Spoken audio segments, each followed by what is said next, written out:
Well, it doesn't seem that long ago that Destiny 2 was announced, so it's not been a long wait until we got our first glimpse at the game in action.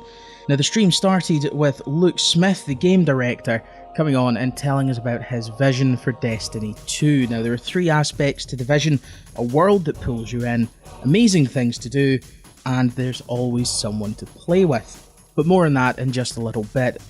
The stream started with a pretty cool cinematic trailer just explaining what Guardians are, in the loosest possible sense, of course.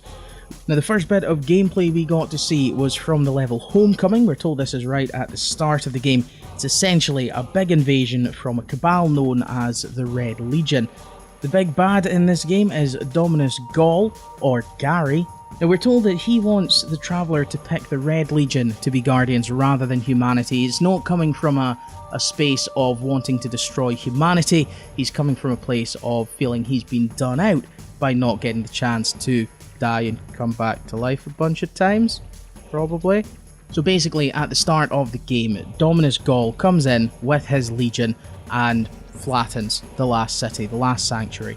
This means that players will be on a level footing from the newbie that's coming to Destiny 2, as well as the veteran player that's come over from the original. A term that was thrown around a lot was it's a fresh start for all players. It's basically pressing the reset button on any skills or abilities that you've achieved in the previous game. Now, the gameplay we saw was pretty cool. It was during a storm. There was a lot of good weather effects. We did see some new abilities as well. The Dawnblade was the big one. It was a big superpower, and we're told that there will be more supers for the various classes. Destiny 2 is set to be a more cinematic experience than the original. One of the big complaints about Destiny, and it's one I've voiced loud and proud, was the lack of any real storytelling. Bungie are looking to put this to bed by making this game much more cinematic, more cutscenes, more story missions. There's a big focus on the actual narrative, which I think can only be a good thing. So there's going to be new weapons, new weapon types, and new worlds to explore. So the worlds we're going to get to explore are, of course, Earth. It's a new zone, the European Dead Zone, or EDZ. It's the largest area that Bungie have ever built. Titan, which is a moon of Saturn with methane oceans. It looks very broody and moody. Nessus, which was occupied by the Vex, so do expect to see their telltale architecture all over the place. A planet called Io, which was the last place touched by the Traveller.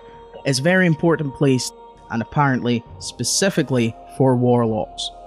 You'll have to travel to these different worlds to find the Vanguard Guardians, who have been scattered since the attack, and this is all to try and recapture the light, so that you can be a Guardian again, and die and come back to life, probably.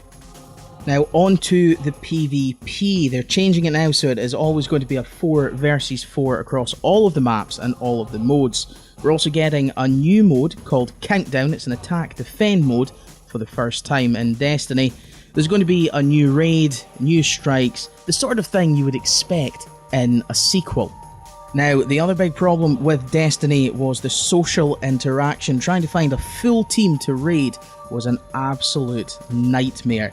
So what they're doing in Destiny 2 is they're introducing clans and a system called guided games. So if you're part of a clan, you are essentially part of a group of players. It makes interactions easier, makes organising things like raids and strikes a lot easier than just hoping you'll randomly luck into someone in the lobby that wants to do it. Now, clans are important because it is actually tying in with the second new addition, guided games.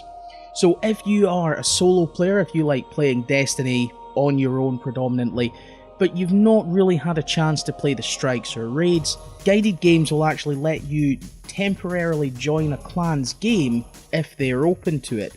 So you can search for clans, you can see the clan bio, what they're about, what it is they're looking to try and do, and of course the badass banner. Now this is on the back of some statistics that we were given. Apparently in Destiny, 50% of players that reached the level cap never went on a raid. That's a waste of an end game, isn't it?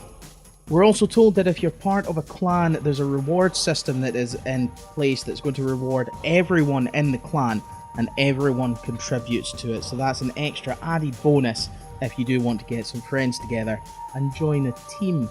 And for the first time, you're going to be able to play a Destiny game on PC. Blizzard have made an agreement where the game is going to be exclusive to Battle.net. So Destiny 2 is slated for release on September 8th this year, and I suspect we're going to see a lot more of this at E3. Thanks for watching. That was a quick rundown of the Destiny 2 reveal stream. What do you want to see in the game? Let us know in the comments below. No, on a serious note though, I really like Nathan Fillion. I really do. And in my eyes, this is basically just a Firefly sequel. I love that. If you enjoyed the video, why not give us a like? If you really liked it, why not subscribe? Because you know we'll do things other channels won't. Yes.